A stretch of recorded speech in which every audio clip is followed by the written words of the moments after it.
মিলাদুন্নবীর বিশেষ কোনো নামাজ আছে কিনা? ভাই, ঈদে মিলাদুন্নবী তো ইসলামে নাই, নামাজ হবে কোত্থেকে? নবী করিম সাল্লাল্লাহু আলাইহি সাল্লামের জন্ম হয়েছে এটা সত্য, কিন্তু এই জন্ম উপলক্ষে কোনো ঈদ বা কোনো উৎসবের নির্দেশ কোরআন বা হাদিস কোথাও আমাদেরকে দেওয়া।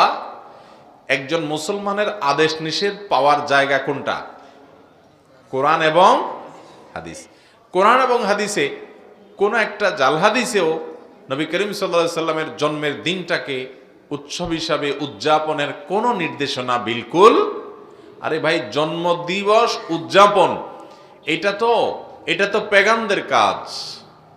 অগ্নিপূজক, প্রকৃতি পূজারী আছে অনেকে, তাদের কাজ। এক সময় খ্রিস্টানরা পর্যন্ত জন্মদিবস পালন করতো না, পরবর্তীতে সেটা খ্রিস্টানরা ধরছে শুরু করা। ঈসা আলাইহিস সালামের জন্মদিবস, ক্রিসমাস ডে তারা পালন করে। এদের দেখা দেখে মুসলমানরা চিন্তা করছে, তাহলে আমরাও আমাদের নবীর মহব্বত প্রকাশ করি। যারা করে তারা মহব্বতেই করেন, তারা নবী সাল্লাল্লাহু আলাইহি ওয়াসাল্লামকে ভালোবেসেই করেন।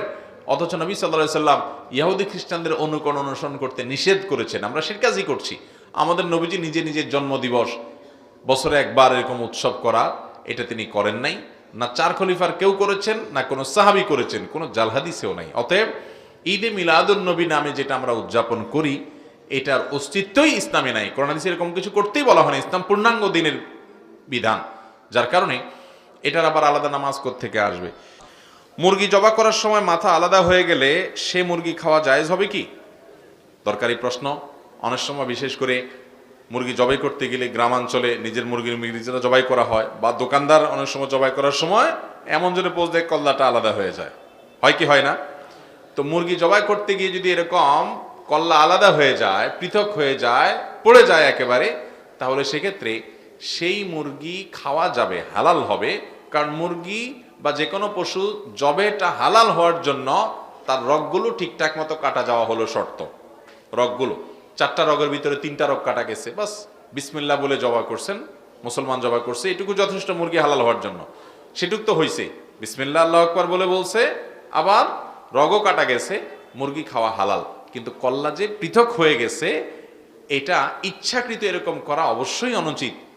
কারণ শুধুমাত্র রগ কাটতে বলা হয়েছে, আপনার কল্লা আলাদা করতে বলা হয়নি। তাছাড়া কল্লা আলাদা যদি ভুলে হয়ে যায়, যে আমি করতে চাই নাই, কিন্তু সন্দেহের কারণে যে রগ সব কাটা গেল কিনা, হঠাৎ দেখি কল্লা কাটা গেছে, তাহলে অসুবিধা নেই, মুরগি খাওয়া যাবে। কিন্তু ইচ্ছাকৃত এরকম করা অনুচিত। বিশেষ করে আমরা জানি যে হিন্দুরা অনেকে পাঠা বলি দেয়, এক কবে কল্লা আলাদা করে তারপরে খায়। অতএব তাদের সাথে যেন সাদৃশ্য না হয়, মুসলমান সেজন্য আপনার বিশেষভাবে যত্নশীল হবে। যদি সেরকম কিছু করতে চায়, ওদের অনুসরণ করতে চায়, তাহলে এটা গুনাহ হবে। বাট এমনি বেশিরভাগ যেটা হয় সেটা হলো ভুলেই হয়, ভুলেই সাধারণত আলাদা হয়ে যায়। এর কারণে মুরগি খাওয়া হারাম হবে না, মুরগি খাওয়া যাবে।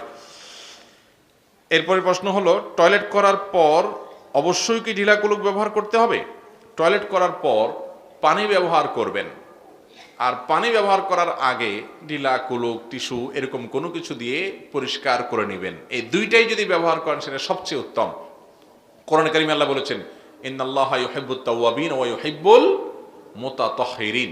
আল্লাহ তাআলা তওবাকারীদেরকে পছন্দ করেন, ভালোবাসেন, আর উত্তম রূপে পবিত্রতা অর্জনকারীদেরকে ভালোবাসেন। এই উত্তম রূপে পবিত্রতা অর্জনকারী কারা, এটা নিয়ে মুফাসসিরিনের বহু মত আছে এবং প্রসিদ্ধ অনেকগুলো মত আছে। এর ভিতরে একটা মত হলো যে এই আয়াতে মূলত মসজিদে কুবা, যে মসজিদে নববীতে, মদিনাতে যে মসজিদে নববীর আগে যে মসজিদ নির্মাণ হয়েছে মসজিদে কুবা, এই কুবা এলাকার মানুষদের কথা বলা হয়েছে। নবী সাল্লাল্লাহু আলাইহি সাল্লামের যুগে যারা ছিল, তাদের মধ্যে একটা ভালো গুণ ছিল, কুবায় তারা বসবাস করত, যে তারা মরুভূমিতে সাধারণত পানি পাওয়া টাফ ছিল, সেখানে তারা ঢিলা কুলুক ব্যবহার করতো, এরপর আবার পানিও ব্যবহার করতো। এই জন্য তাদের প্রশংসা করে আল্লাহ তাআলা বলেছেন যে উত্তম রূপে পবিত্রতা অর্জনকারীদেরকে আল্লাহ তাআলা পছন্দ করেন এবং ভালোবাসেন।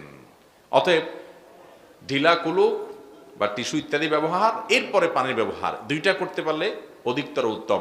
কমপক্ষে পানি ব্যবহার করবেন। পানি পাওয়া যাচ্ছে না বা পানি নাই, তাহলে ঢিলা কুলুক ব্যবহার করলেও চলবে, যে কোনোভাবে ময়লা দূর করলেন তাতে হয়ে যাবে, কিন্তু দুইটা জমা করতে পারলে অবশ্যই ভালো।